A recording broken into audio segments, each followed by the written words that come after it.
Há momentos na vida em que uma única frase pode mudar a direção de uma alma inteira. Não gritada. Não dramática. Apenas dita suavemente, exatamente no momento em que seu coração esqueceu como sentir.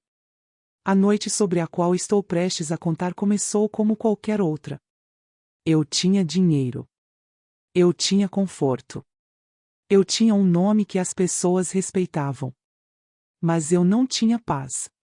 E certamente não esperava que uma garçonete cansada, segurando a mão de uma menina, fizesse uma pergunta que me acompanharia pelo resto da vida. Você levaria minha filhinha para casa esta noite? Naquele momento, eu não entendi por que aquelas palavras fizeram meu peito apertar. Porque minhas mãos, que haviam assinado contratos de milhões, de repente pareceram inseguras. Porque eu não conseguia simplesmente sorrir, recusar educadamente e ir embora. Porque aquela pergunta não era realmente sobre levar alguém para casa. Era sobre confiança. Era sobre medo. E era sobre uma mulher como eu, que passou décadas se protegendo ao nunca deixar ninguém se aproximar. Se você ficar comigo, prometo isto. Esta não é uma história sobre caridade. É uma história sobre consequências. Sobre uma vingança silenciosa. E sobre como a vida espera pacientemente até o fim para nos ensinar as lições que nos recusamos a aprender quando éramos mais jovens. Antes de irmos adiante, deixe-me dizer isto com cuidado. Se histórias sobre família, arrependimento e segundas chances significam algo para você, espero que fique comigo e se inscreva. Não por mim, mas para que histórias como esta continuem a ser contadas, muito depois de pessoas como nós partirem. Meu nome é Odete Guaraná. Tenho 66 anos. E esta é a minha história. Nasci em uma época em que as mulheres aprendiam cedo a ser fortes, porque ninguém mais seria forte por nós. No início dos meus 20 anos, eu já tinha aprendido a esconder a decepção atrás de uma boa postura e sorrisos educados. Aos 40, aprendi a transformar a solidão em produtividade. E aos 60, convenci a mim mesma de que não precisar de ninguém era uma espécie de vitória. As pessoas me chamavam de bem-sucedida. Independente. Admirada. Elas não viam as noites silenciosas. A casa vazia. Os aniversários passados com ligações educadas em vez de abraços calorosos. Naquela noite, parei em um pequeno restaurante por onde eu havia passado centenas de vezes, mas nunca entrado. As luzes eram fracas. As cadeiras, antigas. O tipo de lugar por onde a vida passa lentamente, sem cerimônia. Minha garçonete era uma mulher chamada Márcia Soledade. Ela não devia ter mais do que 30 e poucos anos. Seu uniforme estava limpo, mas gasto. Seu sorriso, gentil, mas claramente cansado. Ela se movia rápido, sempre olhando para uma menininha sentada no box do canto, colorindo em silêncio com o giz de cera que havia perdido o brilho há muito tempo.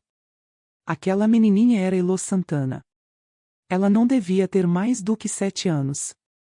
Pequena. Silenciosa. O tipo de criança que aprende cedo a não ocupar muito espaço no mundo.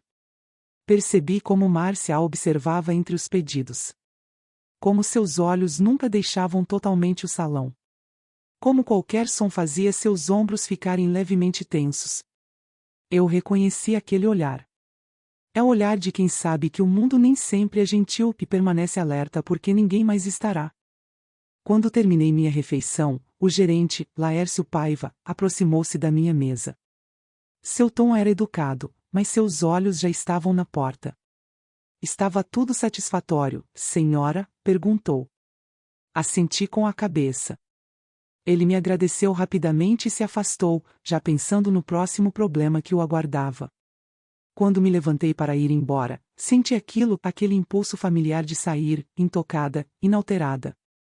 Foi então que Márcia se aproximou de mim, segurando a mão de Elô. Sua voz tremeu o suficiente para atrair sua coragem. E então ela fez a pergunta que dividiria minha vida em antes e depois. Você levaria minha filhinha para casa esta noite? Abri a boca para responder. E percebi. Eu ainda não sabia quem eu iria ser. Fiquei ali parado mais tempo do que deveria.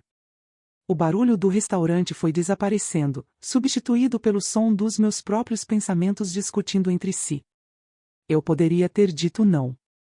Um não educado. Um não seguro. Mulheres como eu aprendem cedo que a segurança muitas vezes mora na distância. Mas então Elo olhou para mim.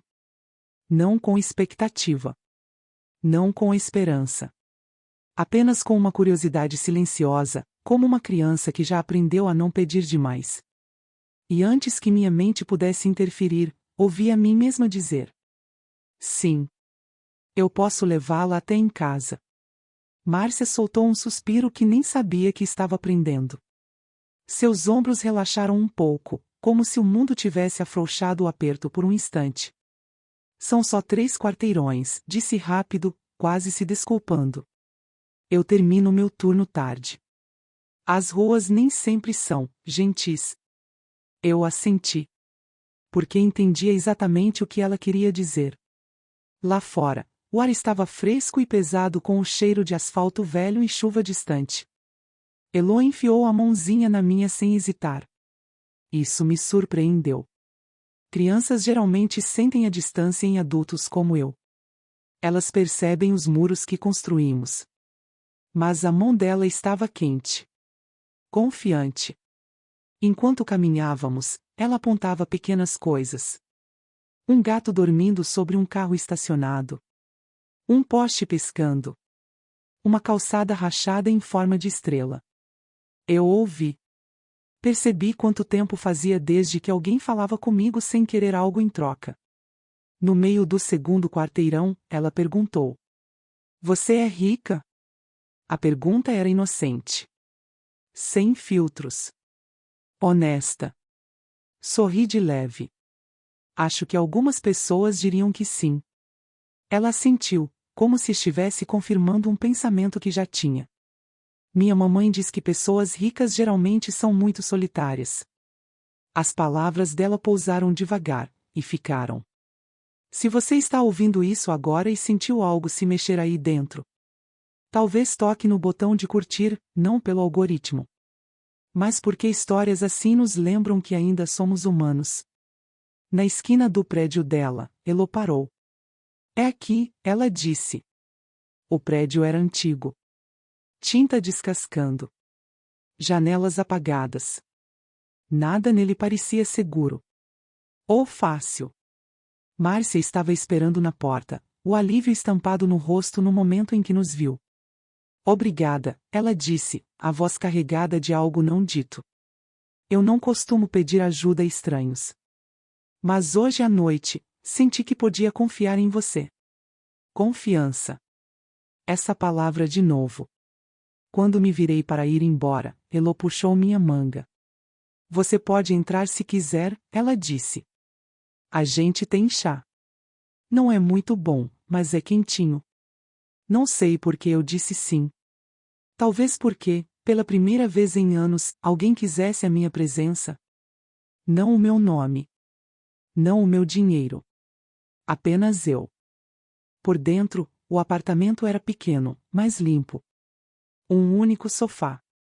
Uma mesa pequena. Fotos coladas na parede em vez de emolduradas. Márcia serviu o chá em xícaras diferentes umas das outras. As mãos dela tremiam levemente. Você não precisa ficar, ela disse. Eu só não queria que a Elo pensasse que o mundo é só perigoso. Olhei para ela então. De verdade. Havia força nela. E cansaço. E outra coisa que eu conhecia bem demais? Orgulho envolto em medo. Conversamos. Sobre coisas simples. Sobre a escola. Sobre o trabalho. E então, sem planejar, Márcia disse em voz baixa. O pai dela foi embora quando ela tinha 3 anos. Disse que responsabilidade não era para ele. Ela não chorou. Não reclamou. Apenas afirmou um fato. Algo se endureceu dentro de mim, não contra ela, mas contra a lembrança de todo homem ou mulher que abandona o que ajudou a criar. Quando me levantei para ir embora, notei um envelope sobre a mesa. Letras vermelhas. Um aviso. Márcia percebeu meu olhar e rapidamente dobrou o envelope ao meio. São só contas, disse rápido demais. Mas eu conhecia aquele tom. É o som de alguém parado à beira do abismo, torcendo para que o chão não ceda. Naquela noite, de volta à minha casa silenciosa, não consegui dormir. As palavras de Elô ecoavam na minha mente. Pessoas ricas geralmente são muito solitárias. Fiquei sentada à minha mesa até o amanhecer, encarando papéis que eu havia assinado meses antes. Documentos que mudariam o futuro de várias pessoas que um dia me trataram como descartável. E, pela primeira vez em décadas, não pensei em lucro. Pensei em tempo. Porque às vezes a vida espera você conhecer as pessoas certas, antes de revelar quem realmente merece o que está por vir. E eu me perguntei: quando a verdade finalmente viesse à tona, quem estaria preparado para ela? E quem imploraria por misericórdia? Na manhã seguinte, a cidade parecia a mesma. Os carros passavam. As pessoas se apressavam. A vida continuava como se nada importante tivesse acontecido. Mas dentro de mim, algo havia mudado. Passei o dia revivendo decisões que tomei anos atrás. Decisões frias. Decisões calculadas. Decisões que protegeram meu futuro enquanto, silenciosamente, feriam o de outra pessoa. À tarde, liguei para meu advogado. Não com raiva. Não com vingança na voz. Com clareza. Há momentos em que a justiça não precisa gritar. Ela só precisa chegar, na hora certa. 2 semanas depois, voltei ao mesmo restaurante. As mesmas luzes fracas. As mesmas cadeiras gastas. Márcia congelou ao me ver entrar. O medo surgiu primeiro em seu rosto, depois, confusão. Está tudo bem? Ela perguntou.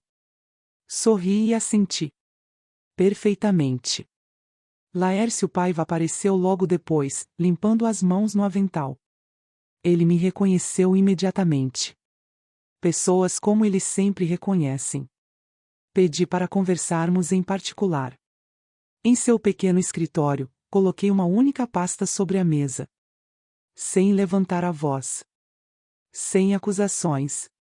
Apenas fatos. Eu havia confiado, no passado, em um sócio que prometia lealdade e valores familiares. Esse sócio era o irmão de Laércio. Um homem que desapareceu quando tudo deu errado, deixando os outros afundarem enquanto ele escapava ileso. Passei anos consertando o estrago que ele causou. Até agora. Os documentos mostravam tudo. Dívidas escondidas. Responsabilidades evitadas. Promessas quebradas. O rosto de Laércio perdeu a cor enquanto ele lia. Isso vai para o tribunal, eu disse calmamente. A menos que a responsabilidade seja finalmente assumida. Levantei-me antes que ele pudesse responder. Porque isso não era sobre humilhá-lo. Era sobre equilíbrio. Naquela noite, visitei Márcia e Elô novamente. Desta vez, levei compras. E honestidade. Contei a Márcia quem eu era. O que eu possuía. E por que tinha voltado. Os olhos dela se encheram de lágrimas, não de gratidão, mas de alívio. Eu não queria ser salva, ela disse baixinho. Eu só queria uma chance. E isso, respondi. É exatamente o que você merece. As semanas passaram. Laércio se demitiu. O restaurante mudou de dono. Márcia recebeu uma posição estável, com horários que lhe permitiam estar em casa antes de escurecer. Mas a maior mudança não apareceu em nenhum papel. Apareceu em Elô. Ela ria mais alto. Falava mais. Parou de prender a respiração toda vez que um estranho passava. Numa tarde, ela me olhou e perguntou: Você ainda está sozinha? Pensei nisso. Pensei em casas silenciosas. Celebrações vazias. E na crença de que independência significava isolamento. Não, respondi com sinceridade. Acho que não estou mais. Tenho 66 anos agora. Não acredito que a vida nos dê finais do jeito que esperamos. Às vezes, ela nos dá respostas. Aquela noite no restaurante não consertou meu passado. Não apagou meus arrependimentos. Mas me ensinou algo poderoso. Que a força não está na distância. Está em aparecer. Mesmo quando é inconveniente. Mesmo quando é desconfortável. E, às vezes, o menor pedido revela a maior verdade. Se essa história fez você sentir algo, se lembrou de quem você já foi ou de quem ainda espera ser, deixe um comentário. Eu leio todos. E se você acredita que histórias como essa ainda importam, inscreva-se para que possamos continuar contando-as, juntos. Aqui é Odete Guaraná. Obrigada por ouvir.